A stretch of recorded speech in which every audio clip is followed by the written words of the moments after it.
na wo mai se be wuya kia nzema today TV aso ya na wo me be wuya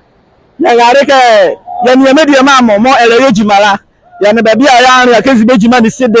mo re kezi be adro ma peso ba twe mori na adro peso be fa fele be fa be ba nzemala so e be wuya ba ko me de ma mo gwa ejima zo ele ya sesebe sebe ye me de ma mo le yejima sesebe sebe ava abua ya nzema mare enne wo ma ese ya wokia ya wo atwebanso suwai azo ya yare ke ya ne me de ma mo ya bia biza be ndai mo be fazo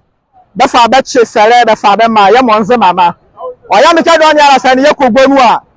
ani ye bo mare mo so mreke be ma fere bre esio be ma fere bre esio ye kweke ye ba na ye be biza be ndai mo be fazo be che fere mo de tie na fere bre eyesera ye ba hwe bi che ye me de ma mo nu ako na ya ne ali adware ahye na me de me dika ye die ma ne obabo ho modere ka oba hwehwere ndan mo be fa be che ferera o san ka ye mo yan si jima ne anye so na ye ya no ko ye wuke bele se tatare se enwuba e be wuke bele nandi ba ko bele nandi baba bele nandi ba ko bele nandi baba ashikire ka bele fa anye sesebe na anwo sesebe ba lo ba wura ejima mo bele yele no ikare ndan mo be fa so be fe nya fere se be nyi gwa ya nwo so a ye wo nzema today ya wo suwa mo be fry atwebanso nye vra ne ya lekara ye be de mo be chefara la be ma be ruwa hala se be nyi duwa ya be be wi kai be ela ne no kwa lekara atwebanso suwa azwe nwowe ejima enzema nwowe ejima ade ma elka bia mo ne che wavi se wa blochi o se wa nzema mari yenu o ya ga suwa mo be fry atwebanso ena ya fa nwowe ejima kezi osio de ya fa nwa edwaka muara kosoti ya via dan be alika bia ma wala bo ma de ka ba hwe bi che wo TV ne ba hwe bi che wo phone fa data ndo gwazre bo ma de ka bu adie o san ka me ka mo ye juzala ya twa bi che ye medie ma mo na ya frako na ya hehire kezi be jimane sito kwaela ya da me de kosoti ase bo ma de ka ni ya Nzema Today TV mo la bara wo de yo come on ya haye yare mala ya harika ya bia biche ye die ma nya ko mo ye mo jimadika ye nu hojima ye hye na ye ne ye nyo ye ri nwura dware moti kama me jekra de maka kwaka na nwuru ma ye zamu atwoba so bia ko wo ye de awujima ne ala ya twe biche ye die man ya biza eduma alka ma wo oni jima modi adie ma fa ya ke ba fra we ba fra mela oh so be fly adioma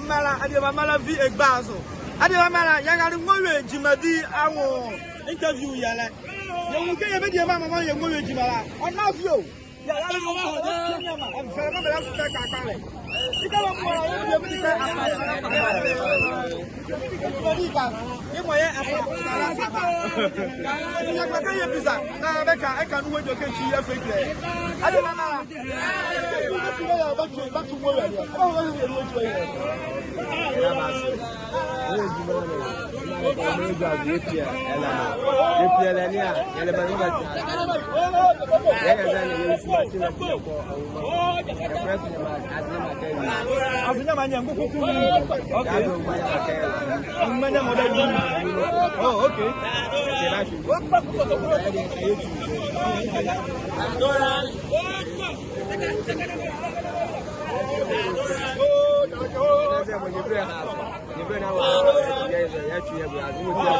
Okay, be a nyapolo. Ya we ada la je neka bia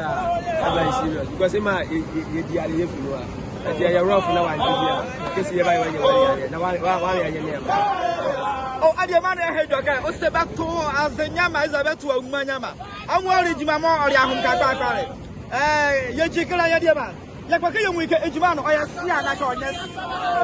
ejima mo ka kana de mo no hala o ya se pale ko wanya ke sira iwa ya ne juma bia ya muka wa ji ka ya yara a to ke mi o ya so ba ima ji okay kama ya wakala ya ma ho ya kwa ke ya tra ke de na be mo gbazo na ya ne ya wu ke si be si ba che fara la na ye akuya biza na wa hire nuwa wa mi yanwi pare na wa mo nwi wa mi yanwi kese bia ne ehia muara ehia support bie ehia kabule chiama anaka mama bla ba so nu andre and ana lobi azwa ese wa ma yanzo ade ade ma ya na sacho amekala e beje twa mo yejuma ese e kwata bo wa ade ma mala ya da wase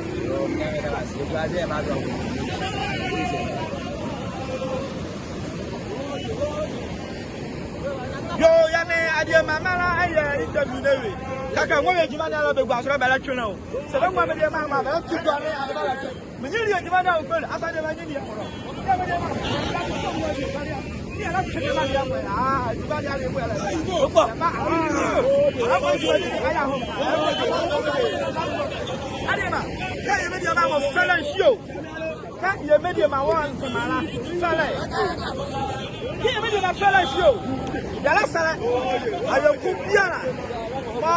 la moelle de façon de réchaud là.